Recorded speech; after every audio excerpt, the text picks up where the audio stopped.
Broadcasting from the business capital of the world, this is the Podcast Business News Network. Welcome back, everybody. Good to have you here. And if you're somebody that's looking to up your game professionally, even personally, whether you are a company owner responsible for a team, C-suite executive, doesn't matter. What does matter is who walks that journey with you. And I've got a gentleman that does just that. He's an amazing executive leader coach. And today we're going to talk about the visions of a leader and the difference between wanting and being and lots of other things he's going to uncover for us. Coachingforrelevance.com is his website. He's Randy Swaim. He's back with us. Hey, Randy, how you doing? Hey, good, Steve. Good to see you again. You too. As I understand it, are we starting with a quote today from somebody that resonates with you? Yeah. We'll start with a quote today, and then what we'll do is we'll just sort of expand on that a little bit. There's several different areas where that can be in at play, and I'll mention some of those, and we can kind of explore some of that and all that kind of stuff. But it's a key aspect that a lot of people in today's world do not fully understand. Tell us what that aspect is in a sentence, and then we're going to dive. And by the way, this gentleman teaches flying and has been a pilot for many, many years. I try not to do the pun, but dive into this topic. You know what? Well, coming from my fighter background and also a lot of what I've done in my pilot career, guess what? Dive into makes me feel good. So all right, as long as you can get out of the dive, that's the only that is important. That is important. So yeah, that's true. So good. Well, I'll tell you what it's going to do is so many people today are just sort of focused on sort of academic aspects of it. But I will say this, that when we present this quote and we start taking the discussion in, it takes leadership to a way deeper level than most people even understand or realize.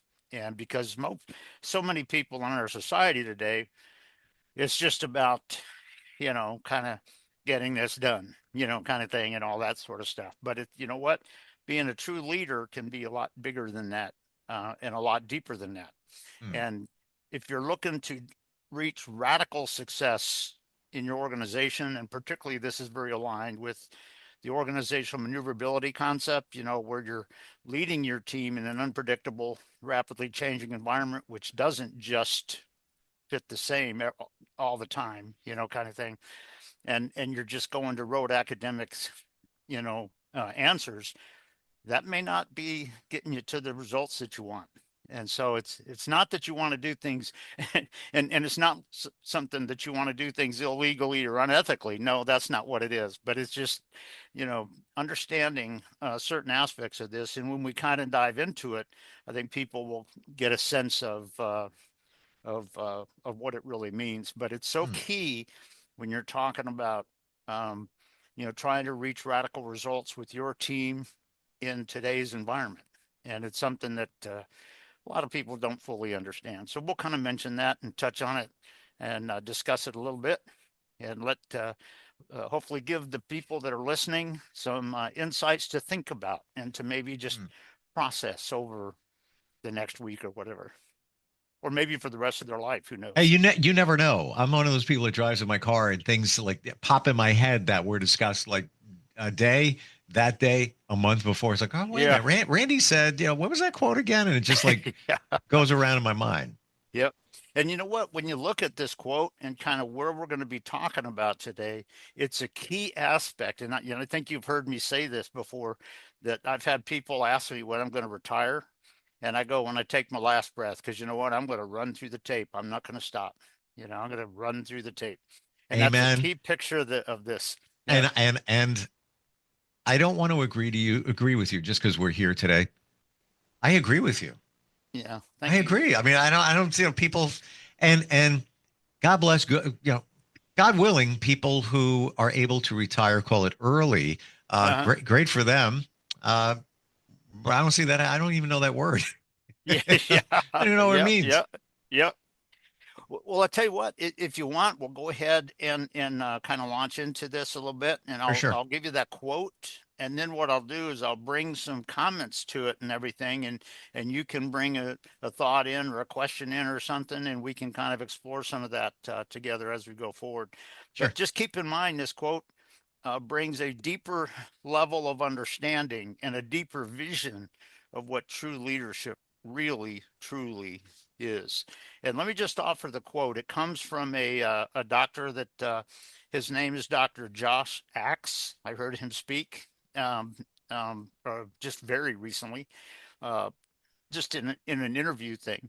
And but the quote is this, because most people, and I think we realize that a lot of the people that we talk to are just focused about getting this done and getting this done and going over here and getting this done, kind of thing. And you know what? You're throwing it true leadership aside on that. This quote was this, and he was dead correct with this, dead accurate.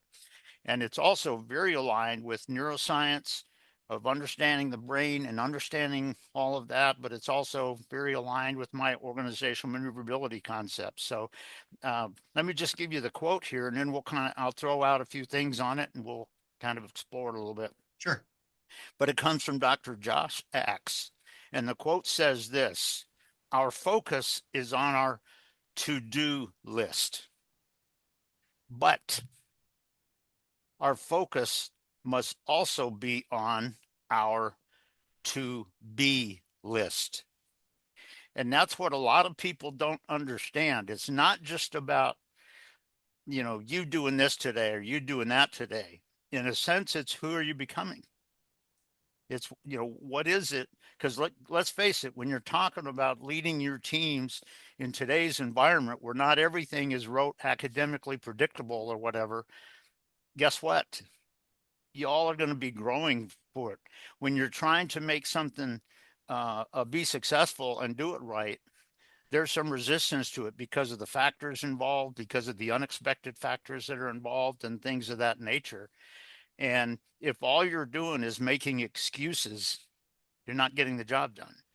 And so, to what extent are you focusing on what you want to do? Yeah, but also focusing on who are you becoming? And that's for your team members and for you, the leader. And the reason it's so key with you, the leader, and I throw this out just with this simple concept, that when you talk about true leadership, it is not just pointing fingers at your people and telling them what to do. That's not being a leader. That's being a dictatorial manager. That's being a control freak. And you're not getting the true success prepared in your team if that's what you're doing, because you're taking their vision, their mindset on neuroscience, their processing ability, and you're having them just throw it in the trash can and just go do this. And if that's what you're doing, you are not leading your team. When you talk about being a leader, and you've heard me say this on a number of shows, that true leaders model certain things for their team. And you know what? One of the things that you true leaders need to be thinking about is, as you go forward, and particularly when challenges come on the scene or whatever, to what extent are you truly becoming even better and either more visioned and visionary and more successful than you were before it came on scene? And when your team members see that in you, what makes them not want to do the same thing? That's one artistic aspect of true modeling. When you're talking about modeling for your team, it's not just about pointing fingers and telling people what to do. It's basically doing that. And you know what? When they sit there and they see a success level that they didn't expect, and they realize, oh, wow, you know what? I wouldn't have thought we would go this way for that. Wow, he did that. And you have a conversation with them, and you're not just bragging about yourself, but you're talking about what you saw, what made you make that choice, what got you there, and how it changed you a little bit. Guess what? That makes the team members want to follow you and to do the same thing with their benefit and their personality and their vision and mindset. And and this is a key aspect that a lot of people in today's society don't understand, because a lot of people think in terms of, leading your team or something like that. It's just being the manager, being the boss, telling them what to do. You better just do what I tell you to do, or just shut up and, or get out of here. We'll lay you off or whatever. Are there times when you may need to do that? Yeah, depending on who it is and what it is. There could be times when you got to let people go because they're not really being a part. But that's not the go-to position. It's an aspect of what are you truly modeling for your team members to really and truly reach radical success. You got to realize that when you're talking about it, and one of the things you got to do is you got to help your team gain a real belief in the fact that it's not just about to do, but it's about to become, to be, and to gain and to become who you are and stuff. But guess what? If all you're doing is trying to tell them to do that, why would they follow it? Because you're not. Right. But if they lead by example, I guess. And that's a huge aspect of this. It's leading by example. And you know what? Here's a big thing about it. When you are leading that way and you are becoming something that makes them go, wow, yeah, and that doesn't mean just taking credit for doing something. It doesn't mean call attention to yourself. I will tell you this, that a lot of the people that, one of the things that I've noticed in my life journey for about probably probably the last 40 years or something, a lot of the people that have connected with me didn't connect with me because I manipulated them or because I kind of, controlled them or whatever. But there was something about me they wanted to connect with as a colleague, as a friend, whatever kind of thing. And you know what? Your people, if they are following you, not because you control them, not because you dictate, not because you tell them what to do, but because they want to be doing what you're doing. They want to be gaining the success that you're gaining, that you're modeling for them. That can be huge in it. And if you think about it, this is very key when you're talking about strategic planning and strategic vision for situations that are coming up. Because here's the thing, not everybody on your team is exactly the same. And you know what? You may have one or two people on your team that catch a vision of maybe a factor that is a risk factor that's coming in that nobody else has seen, maybe not even you. You know what? How are they going to do that? How are they going to communicate that? Because a lot of people in today's world take that as a control thing. They go and they just tell everybody, well, we got to do this. We got to do this.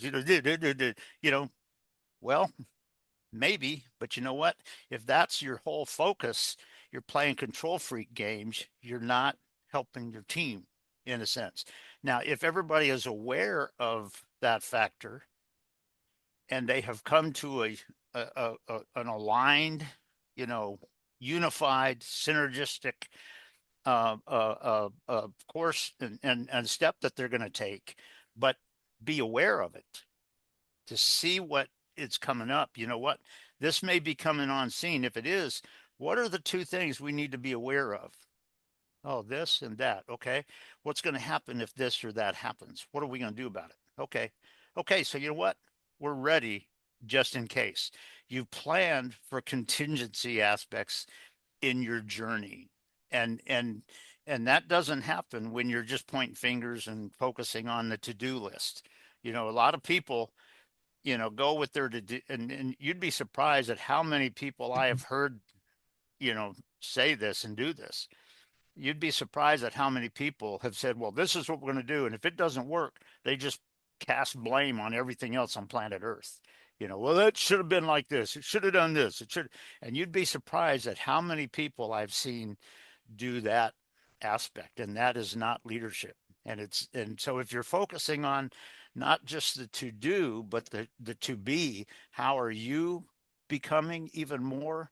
And how is your team actually joining you on that at their desire? kind of thing. Those are just some aspects that when you look at this aspect, I mean, it's a very critical and correct quote from Dr. Josh Axe. I That have is to share really with you, amazing.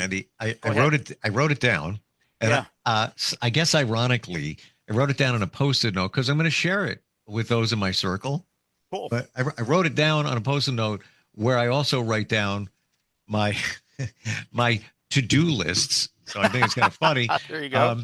But question on that.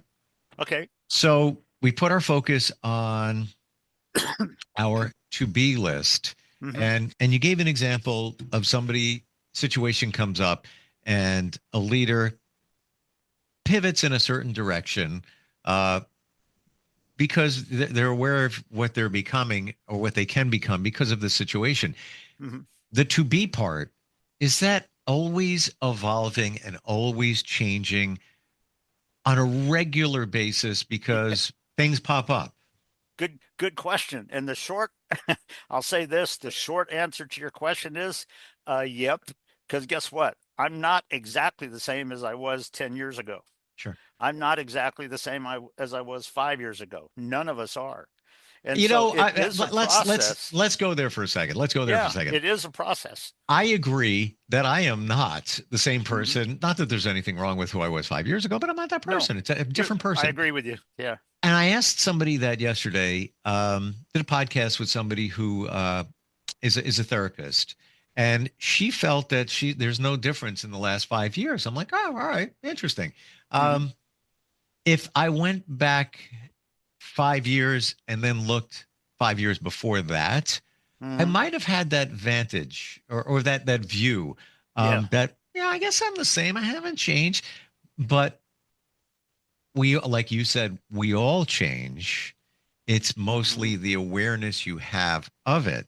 And I have a different awareness now in my journey. Maybe I Yeah. woke up a little bit. I don't know. Maybe I'm more focused on the to be list. Yeah. Maybe Yeah. that's it. Yeah. And if you think about it, the to be is so key. If you have a lot of people that they're just involved in an academic type of situation or an academic role where their entire focus is just getting you to do this, getting you to do that, guess what? They're not becoming, and they're not really, they're just going with the to do and the sort of the academic aspect of it. But you know what? To a certain extent, everybody that you connect with is a little bit different. And you know what? Even if you are a site, and I don't know her, she's probably very professional. So what I'm Mhm. about to say is not bad mouthing anybody. Don't take Sure. it or anything like that. But if you're doing something where you're a psychologist or you're something like that, or a counselor or whatever, guess what? Everybody that you work with is a little bit different when they come in. And you know Mm. what? They may have some Mm. insights that sound like it's the same of what you learned when you went to school. But you know what? The factors behind those insights might have been a little bit different. And how do you really connect with them in such a way that they get to overcome their issue and Yeah. become I just saw and this in a yeah. different light based on what you Yeah, go just ahead. said. Yeah. You may say to yourself, you meaning anybody, the Mhm. person I refer to, you may say, well, I haven't changed in 5 years. I'm kind of the same, Mhm. but the people around you have. That's right. So That's right. invariably, maybe you need to, or maybe you didn't realize it because you have to adapt to your environment. You can't stay here because life is always changing. That's right. Especially, if you're responsible for a team, and let's say you had a lot of the same team members over the last 5 years. And Yep. a little final thought on that: there's been research done that says that we evaluate our lives every 5 years, and sometimes that changes a little bit. Uh-huh. And when you hear the term 7-year itch, many times it refers to a relationship. You can also look at it in terms of situation or a job. Yep. They say that the 2 years after the 5-year evaluation is Mhm. you deciding what you're going to do. Yep. And when you add it up, it comes up to 7 years. And I looked at that when I heard it a while back, and I'm like, yeah. Then I looked at my life, Yeah. and every 7 years, call them pinnacle moments of Yep. change. Coincidence? or not. I don't believe there's any coincidences. So that kind of a line, might want to take a look at 7 years in your life, give or take a year on each side, whatever it might be, and see what you come up with. I'd be curious. Yeah, and and it's key too, because when you look back on my life, and you may know this or not, but the Hollywood movie that's basically about to be published about my life journey and everything, that PBNN and stuff is Hmm. going to be publishing and everything. One of the one of the aspects of that is they weren't able to include everything in my life, because guess what? It's a good story, but it was very realistic of my journey. But you know what? Just like everybody else, there were some amazing points in my life and in the journey and where it's become and how that all worked and everything with the struggles and all that kind of stuff. But but like you said, Mm. uh, there were there was probably about a 7 year period in my life where it was really struggles and overcoming for me. And it Yeah. and doesn't mean anything illegal, but just overcoming and becoming. And Yeah. it's an amazing aspect of it, that who are you becoming as a leader? Wherever you are right now, don't say that boy, I'm just all that. No. What do you still need to go forward on? What do you need to become? What do you need to grow on a little bit? And one of my favorite phrases, and you probably heard me say this before, is that as soon as you think you've arrived, it's solid proof that you have not. Kind of, and there's some Hmm. truth to that. Regardless of how good you are you just trying to talk about yourself and get people to applaud you or something? Or are you truly becoming even more than you are right now? How does that quote go again about arrival? You mean as soon as you think you've arrived? You mean As soon as it? you think you arrived, you have not. It's a quote that I use, and I've used Hmm. it a number of times in my life, and I've used it for myself too. That as soon as you think you have arrived, it's solid proof that you have not. Hmm. Because if you think you've just fully arrived and don't have to do anything anymore, you stopped growing, you stopped becoming. and Wow. and and so there's a part of your success and legacy and vintage and everything that you're not going to achieve, because you're just going, okay, well, I'm here, okay, well, good, Well, does that kind mean of. you're I don't want to use the word lazy, but you're resting on your laurels. Yeah, I'm here. I've done it. I've done it. Well, that It's was a then. Yeah, it's part that, but it's also this, and I throw this out. It's one of the dysfunctional aspects of how people in our societies think right now, of how people envision this up in their brain. They think, well, okay, I accomplished that. Okay, that's what I want to do. Okay, I guess I'm good. I'm good. So But you know what? You may have more value than you realize. we have 30 seconds left. I'm going to Okay. ask you maybe philosophical question. Okay. Do you believe when things happen, and you talked about a little adversity in your life? I don't mean little. I'm not minimizing, but Yeah. adversity Yeah. in your life, challenges that come up. Hmm.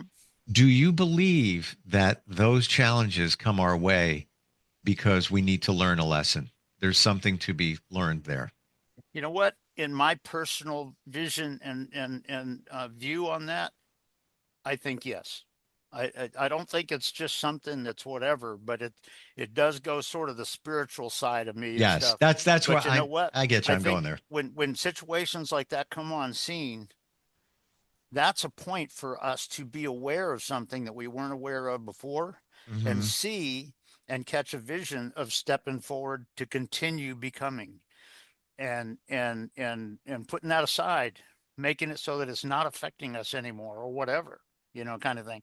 So yeah, very simply with what you said, it's a point that is a point that we can go beyond and past and become even more, because it shows us one aspect about us where we're just maybe sitting there going, okay, well, okay.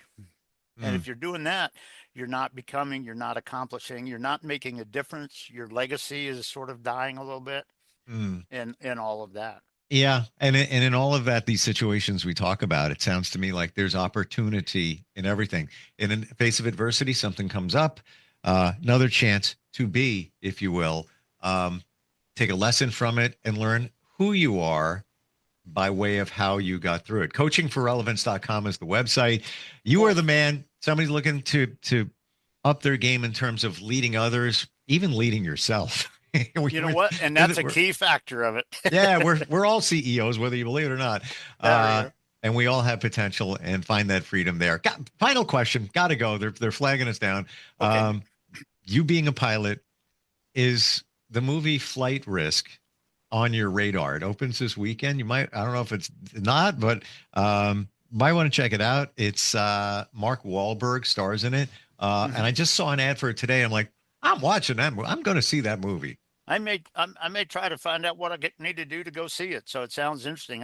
It's the first time I've heard of it, but yeah. It's about a air marshal, about a pilot on a plane, small plane, with an air marshal and a fugitive, and what happens. I don't know. Seems fun to me. Mark Wahlberg, cool. He's a great actor too. I'll go look for it. Yeah, Randy, thank you so much for being here. Truly appreciate it, and looking forward next time we catch up. Sounds good, man. Well, you have a good one, okay? You too. We'll be right back. Are you looking for even more of the podcasts and hosts that you love? The Podcast Business News Network is proud to announce that you now have even more ways to listen live. Check out the mytuner-radio, online radio box, and simpleradio apps on iOS and Android, or find us online. Search for Business News Network on mytuner-radio.com, or search Podcast Business News Network on streama.com and onlineradiobox.com/US. Take your podcast on the go and don't miss a minute of the action.